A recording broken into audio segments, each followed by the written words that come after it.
Para sempre medo, Malcolm manteve mulheres em cativeiro por mais de 200 anos e usou veneno para controlar Liz no novo terror de Oz Perkins. Atenção! Este conteúdo contém spoilers completos de Para Sempre Medo Keeper 2026. Prossiga apenas se já assistiu ao filme. Uma mulher é drogada pelo próprio namorado em uma cabana isolada, presa no porão junto a corpos semivivos de outras vítimas e deixada à mercê de criaturas sobrenaturais. O que parece o ponto mais sombrio de Para Sempre Medo, novo longa de terror de Oz Perkins, é na verdade o momento em que a protagonista Liz deixa de ser presa e passa a ser predadora. E o homem que planejou tudo isso por mais de 2 séculos acaba pendurado de cabeça para baixo em uma árvore, sufocado dentro de um pote de mel. Se você chegou até aqui querendo entender o que aconteceu de verdade nesse final perturbador, quem é Malcolm Westbridge, o que significa o bolo envenenado e por que as criaturas abraçaram Liz em vez de matar blá blá, você está no lugar certo. Se este tipo de análise de filmes de terror faz parte do seu repertório, deixe o like, inscreva-se no canal e comente abaixo. Você acredita que Liz realmente se libertou ou ela apenas trocou uma prisão por outra? Para Sempre Medo chegou aos cinemas brasileiros em fevereiro de 2026, carregando a assinatura sombria de Oz Perkins, o mesmo diretor por trás de Longlegs e O Macaco. O filme acompanha Liz, interpretada por Tatiana Maslany, conhecida pelo papel de Mulher Hulk, e Malcolm Westbridge, vivido por Rossif Sutherland. Os dois viajam para uma cabana remota da família Westbridge para comemorar o aniversário do relacionamento. O que parecia uma escapada romântica se transforma progressivamente em um pesadelo, à medida que Liz começa a perceber que o homem ao seu lado guarda segredos impossíveis de explicar por qualquer lógica convencional. Logo na chegada à propriedade, um detalhe aparentemente trivial planta a primeira semente de desconfiança. Uma caixa de bolo está sobre a bancada da cabana, apresentada por Malcolm como um presente do zelador do lugar. Minka, namorada do primo Darren, que também aparece na propriedade para estragar o fim de semana do casal, adverte Liz para não comer o bolo. O alerta é ignorado.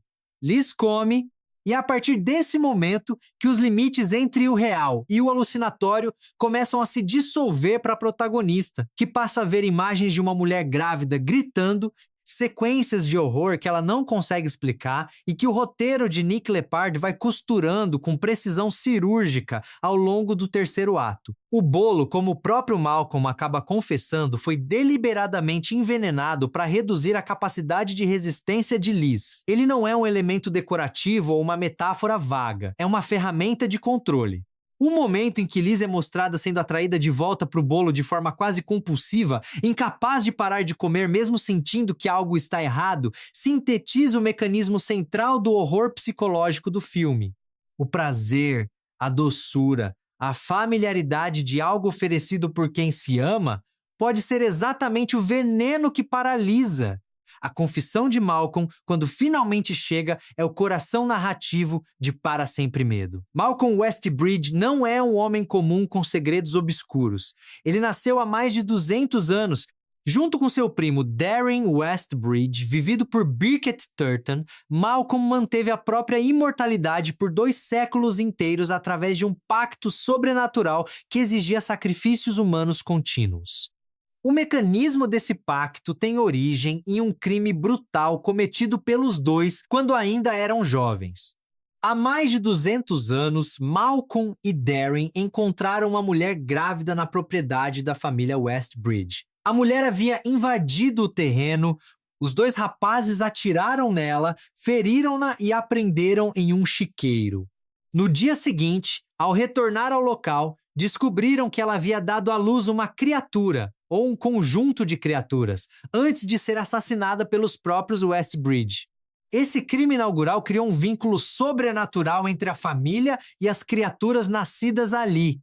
Malcolm e Darren perceberam que, ao oferecer novas vítimas para alimentar essas entidades, recebiam em troca anos a mais de vida. O contrato estava firmado, e eles honraram esse contrato por 2 séculos seguidos, Ao longo de 200 anos, Malcolm e Darren conduziram mulheres até a propriedade sob pretexto de relacionamentos românticos e as sacrificavam sistematicamente.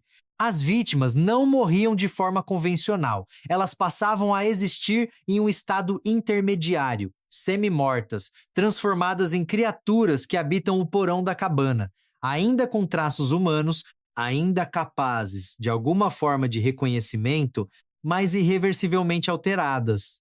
O porão da cabana é, portanto, uma espécie de cemitério vivo onde cada relacionamento anterior de Malcolm terminou. Mas Liz não é uma vítima qualquer. Esse é o elemento que transforma para sempre medo de um thriller sobrenatural convencional em algo consideravelmente mais denso. Liz é fisicamente idêntica à mulher grávida assassinada pelos Westbridge 200 anos atrás. A mesma atriz, Tatiana Maslany, interpreta as duas personagens, e nos créditos do filme, o nome da mulher do passado aparece como Ada, sugerindo uma conexão que o roteiro deixa propositalmente em aberto. Liz seria uma descendente direta de Ada? Uma reencarnação? Ou simplesmente uma coincidência que a força sobrenatural da propriedade soube reconhecer? O filme não responde diretamente a essas perguntas, mas a escolha de escalar a mesma atriz é uma declaração de intenção narrativa.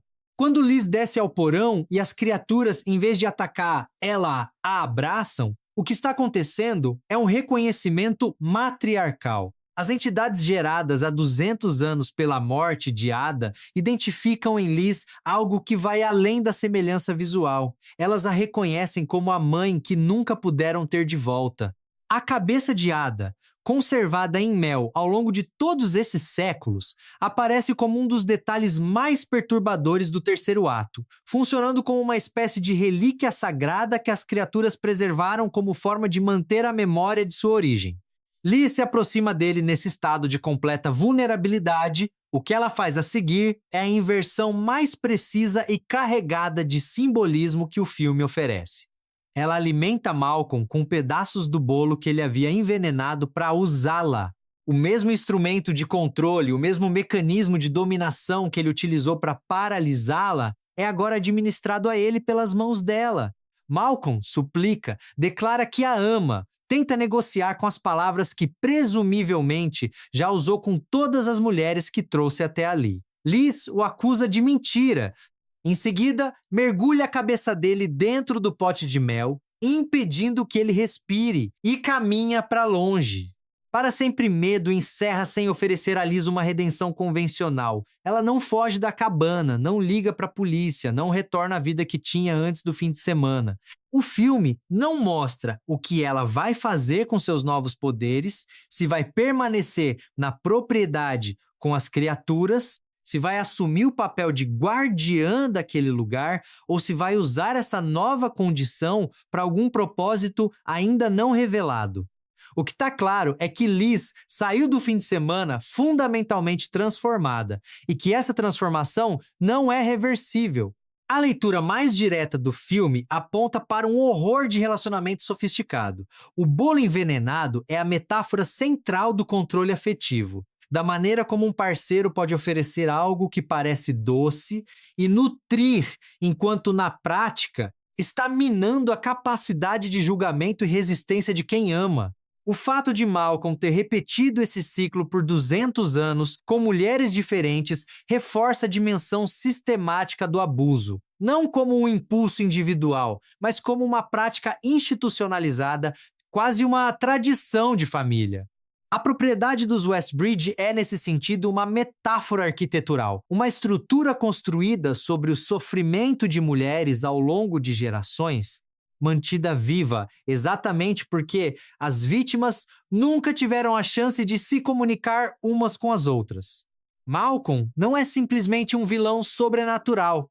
Ele é a personificação do predador que sabe escolher a vítima certa, que sabe quanto de afeto é necessário para baixar as defesas de alguém e que constrói a ilusão de uma relação especial enquanto executa um roteiro que já repetiu dezenas de vezes. A ironia amarga do filme é que pela primeira vez em 200 anos, o roteiro saiu do controle dele, precisamente porque ele escolheu a mulher errada. ou a mulher certa, dependendo do ponto de vista. Você acha que Liz realmente se libertou ou ela apenas se tornou a nova guardiã do ciclo de violência que Malcolm iniciou? Malcolm escolheu Liz por amor genuíno ou apenas porque o rosto dela correspondia ao da mulher que ele assassinou 200 anos atrás? E o bolo, o mel, toda aquela simbologia, o que esses elementos representam para você? Simples instrumentos de controle ou algo mais ritualístico e profundo? Deixa a resposta nos comentários. E se você gostou dessa análise, curte o vídeo, se inscreve no canal e ativa o sininho para não perder as próximas explicações de filmes de terror.